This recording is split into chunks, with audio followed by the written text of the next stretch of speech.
Dragons of Elanthia. It's all about flying dragons around and wrecking everybody's face.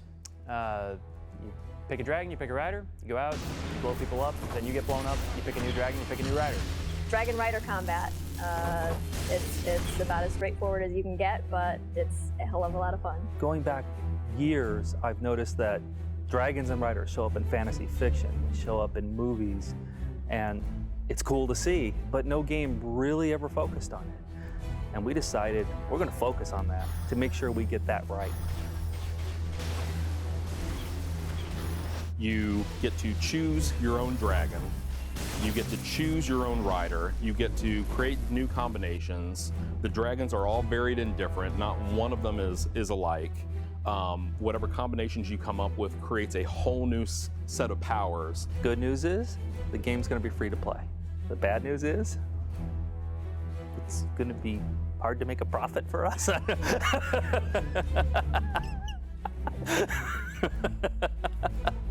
For the player, there is no bad news, honestly.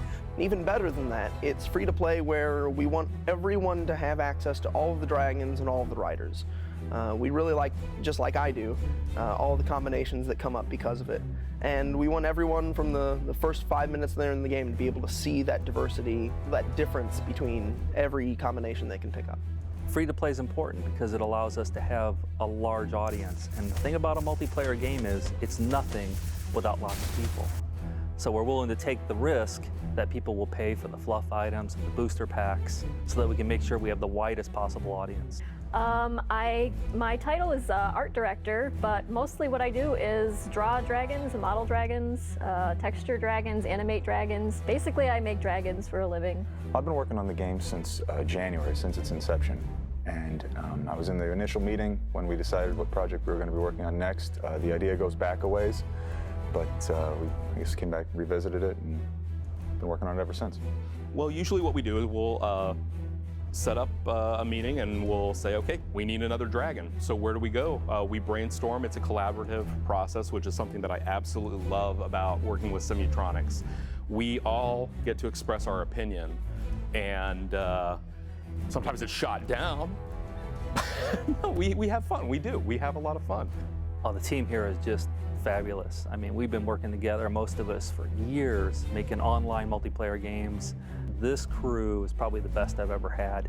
I had the staff up when we started this project, so we brought in some amazing 3D artists who brought some skills we didn't have at the time, understanding how to sculpt very detailed dragons in ZBrush and that sort of thing.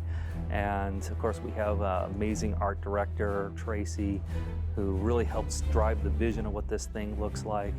And then of course we have great engineers who have worked on big projects in the past in the multiplayer space, ours and other people's.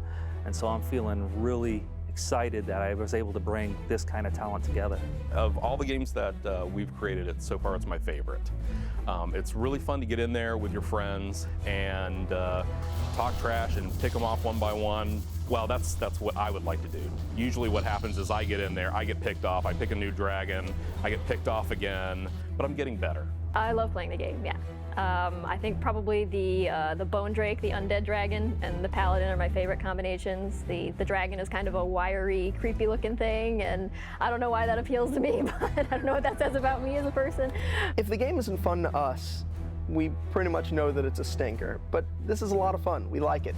We can't stop playing it. There will be times where I just say to Steven, hey, I need you to come in and test this thing real quick.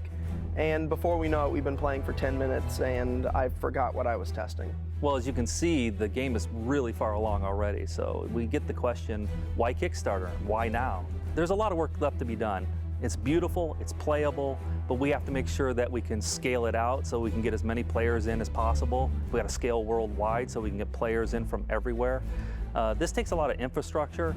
It takes a lot of money to do that sort of thing. And then the other question is, why use Kickstarter at all? We want to make sure we can do this right. And the only way to do it is if we maintain control. This has to be pure, it has to be a dragon flight simulator, and we're not going to change it to fit some brand or make some sequel to some other game. It's got to be our vision. And the only way to do that is if fans of this type of game kick in and help us.